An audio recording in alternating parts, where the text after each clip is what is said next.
the entire flower stage, from start and the stretch all the way to when you're looking at those trichomes and you want to harvest them so bad, but you maybe can't yet. So we're gonna talk about the good, bad, and the ugly. When is it that you're going to have hope? When are you going to be looking to do certain things? And when should you give up at certain points? We're gonna cover all of these questions in today's video. So, the start of the flower stage, what exactly changes to turn it from the veg stage to the flower stage?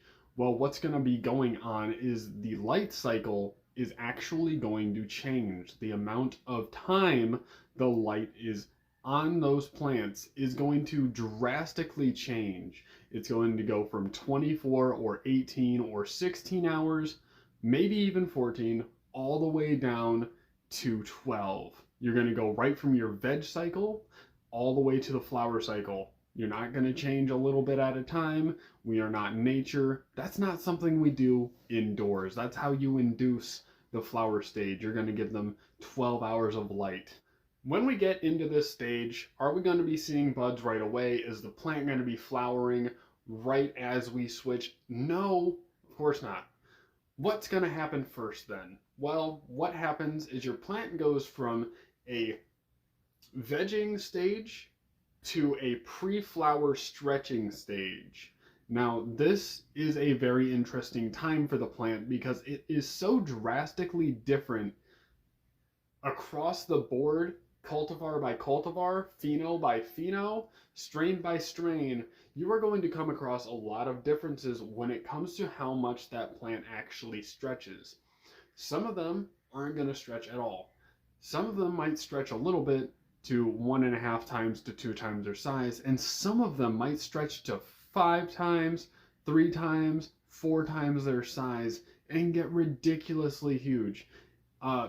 If you're looking for something that isn't going to stretch a whole lot, I recommend going with the indica. If you've never grown a plant before, if you're not good with dealing with stretch or you don't want to deal with stretch, definitely go towards an indica plant that's not going to stretch as much as a sativa dominant plant like a lemon kush would, which every single time except for one that I can remember, it stretched up to 3 times its size. It was one of those ones where it was just huge, but we also had a giant room to grow in. I'll actually put a link to a video down below if you want to check out that lemon kush, because it's actually a pretty amazing plant. One more thing about the stretch, it is that it is the last frontier when it actually comes to your low stress training. You're going to get your last Hail Mary, twisting those stems in your fingers, just the tops a little bit, reinforce those going into the flower stage, and as soon as you see bud development, at the end of the 3rd week, towards the middle of the 3rd week, you're going to want to stop, because at that point, you're going to want all of that plant's energy to be going towards bud production. So from week 3 on, we're focusing on buds.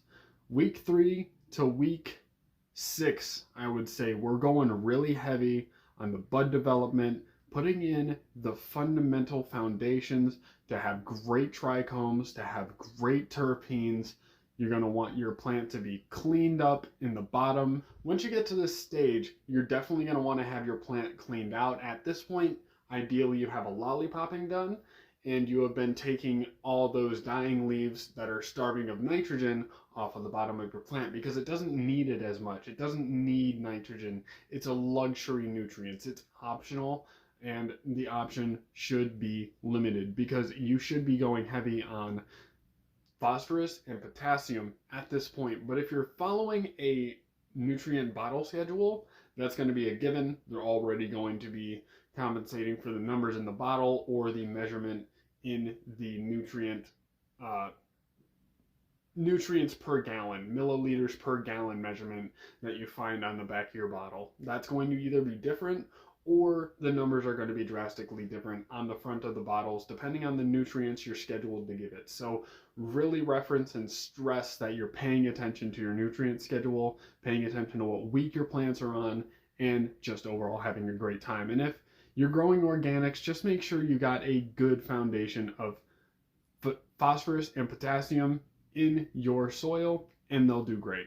So from week 3 to week 5, we're going to be looking at those white pistils to expand and show us how much space the bud is going to be taking up.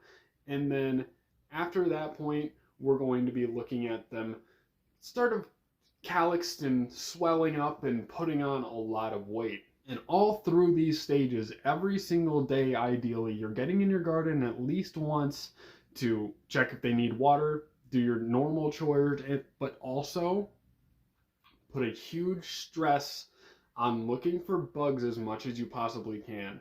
This is the most delicate stage when it comes to bugs, when it comes to your make or break. Because if you find a whole lot of bugs in week 5 of flower, it's very hard to get rid of those because there's nothing you should be spraying on your plants as a pesticide at this point. You should have stopped the IPM at the end of the veg stage. Maybe the stretch stage, get a couple sprays in there.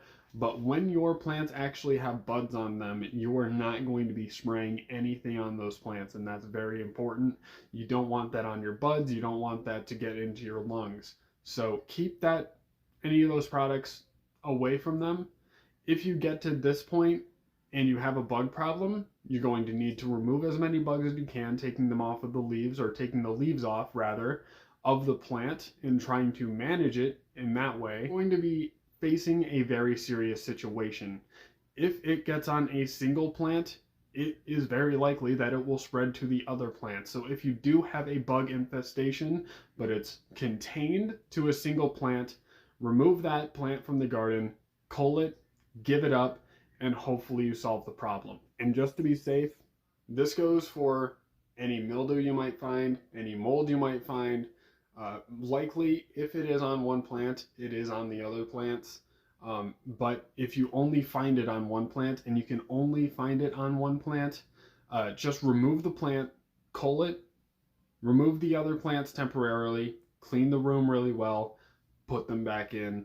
Hopefully you solve the problem. Week 6 on is where it gets really interesting. We're going to assume that this cultivar, we're just going to go with an 8-week flowering period, but keep in mind that you could be flowering up to 13 weeks depending on your cultivar, maybe even 14 weeks if you get something that's just a super long flower. But just for this video's purpose, we're going to be talking about 8 weeks, because after a certain point it's just rinse and repeat the steps, but I'm probably dragging the time out just talking about this. Anyway, if you got to this point in the video and you're enjoying what you're hearing and you're loving this tutorial on the flower stage, liking this talk, hit the like button real quick for me. It really helps out the video, it really helps out in the algorithm, and it helps out the channel, and it makes us all feel good, because who doesn't like seeing that like icon do its thing? And if you don't know what thing I'm talking about, you should probably hit the like button and find out. But back to the video.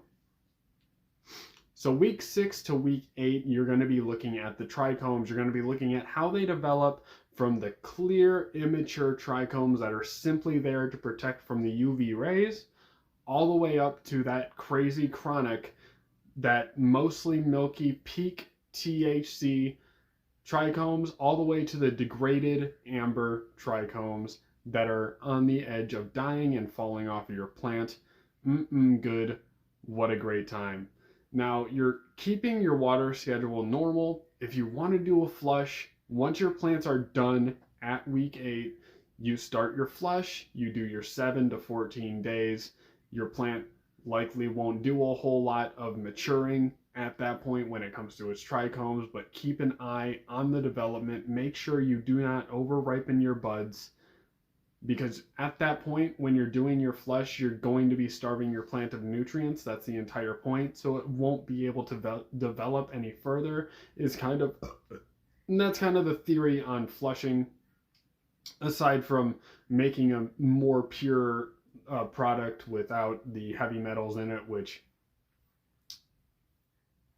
it's heavily debated whether that's valid or not. But if you want to do that, go ahead. I've done it before. I don't think there's anything wrong with that process, especially if you want to get rid of built up salts in the actual pot itself, that's a very good way to do that. But once you get to the finishing point, you're going to want to determine how you want to go about your harvesting process. And that is going to be a video for another day. But for now, I hope you guys enjoyed, and I hope you guys enjoy going through the flowering process. It is my favorite time, and I think I can speak for a lot of growers when I say it is a lot of growers' favorite time of the actual growing process. And then you get to get stuck in trim trail, which for some people, not a great time. But for now, I will see you next time. Thank you very much.